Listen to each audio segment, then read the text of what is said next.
அந்த சத்தம் எட்டு ஊருதா எத்தனம் தம்பி அடிச்சோரான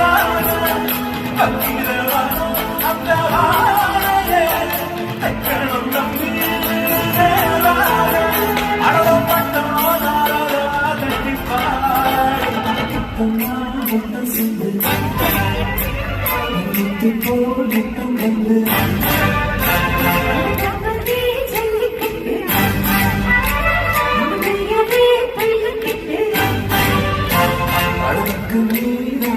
ஒழுங்க போடு ஒரு கொஞ்சம் நேரம் இழக்க போடு ஜாங்கி ஜக்கு ஜக்கு ஜக்கு ஜாங்கி ஜக்கு ஜாங்கி ஜக்கு ஜக்கு ஜக்கு ஜாங்கி ஜக்கு ஜாங்கி ஜக்கு ஜக்கு ஜக்கு ஜாங்கி ஜக்கு ஜாங்கி ஜக்கு ஜக்கு ஜக்கு ஜாங்கி ஜக்கு அடிடா ஜாங்கி